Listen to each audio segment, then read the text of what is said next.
Hello guys, welcome back my YouTube channel.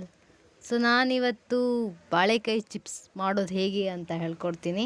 ಮೊದಲನೇದಾಗಿ ನೀಟಾಗಿ ಬಾಳೆಕಾಯಿ ಏನಿದೆಯಲ್ಲ ಅದನ್ನು ಸಿಪ್ಪೆನ ತೆಕ್ಕೊಂಡು ನೀಟಾಗಿ ಕ್ಲೀನ್ ಮಾಡ್ಕೊಳ್ಳಿ ಫಸ್ಟ್.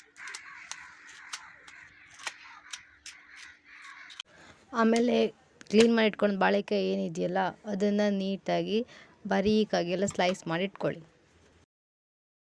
ಆಮೇಲೆ ಒಂದು ಸಣ್ಣ ಬೌಲಲ್ಲಿ ಒಂದು ಸ್ವಲ್ಪ ಅರಿಶಿಣ, ಹಾಗೆ ಒಂದು ಸ್ವಲ್ಪ ಉಪ್ಪು, ಹಾಗೆ ಒಂದು ಸ್ವಲ್ಪ ನೀರು ಹಾಕ್ಕೊಂಡು ಮಿಕ್ಸ್ ಮಾಡಿ ಇಟ್ಕೊಳ್ಳಿ. ಆಮೇಲೆ ಒಂದು ಪಾತ್ರೆನ ಇಟ್ಟು ಅದಕ್ಕೆ ಸ್ವಲ್ಪ ಎಣ್ಣೆ ಹಾಕ್ಕೊಂಡು ಕಾಯ್ಲಿಕ್ಕೆ ಬಿಡಿ. ಆಮೇಲೆ ಎಣ್ಣೆ ಕಾದ ನಂತರ ನಾವು ಏನು ಸ್ಲೈಸ್ ಮಾಡಿ ಇಟ್ಕೊಂಡಿದ್ವಲ್ಲ ಬಾಳೆಕಾಯಿನ ಅದನ್ನು ಎಣ್ಣೆಯಲ್ಲಿ ಬಿಡಿ.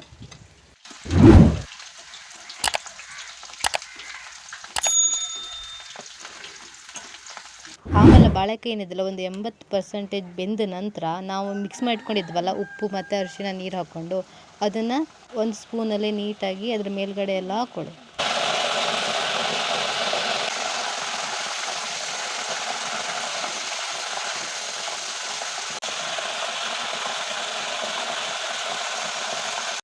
ಉಪ್ಪು ಮತ್ತು ಅರಿಶಿಣ ನೀರು ಹಾಕಿ ಮಿಕ್ಸ್ ಮಾಡಿ ಹಾಕ್ತೀವಲ್ಲ ಅದು ನೀರು ಎಣ್ಣೆಗೆ ಬಿದ್ಕೊಳ್ಳೋ ಥರ ಚಟ್ ಅಂತ ಸೌಂಡ್ ಬರುತ್ತಲ್ಲ, ಆ ಸೌಂಡ್ ಕಂಪ್ಲೀಟಾಗಿ ಹೋಗೋ ತನಕನೂ ನಾವು ಚಿಪ್ಸ್ನಲ್ಲೇ ಬೇಯಿಸ್ಕೊಳ್ಬೇಕು. ಅದು ಯಾವಾಗ ನೀರೆಲ್ಲ ಹೋಗಿ ನಾರ್ಮಲ್ ಆಗುತ್ತಲ್ಲ ಆವಾಗ ಅದನ್ನು ನಾವು ಚಿಪ್ಸ್ನ ತೆಗಿಬೇಕು ಹೊರಗಡೆ. ಆಮೇಲೆ ಗರಿಗರಿಯಾದ ಚಿಪ್ಸ್ ರೆಡಿ ಆಗುತ್ತೆ.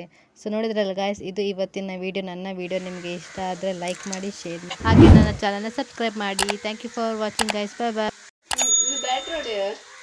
ನೋಡಿ ಎಷ್ಟು ಕ್ರಿಸ್ಪಿ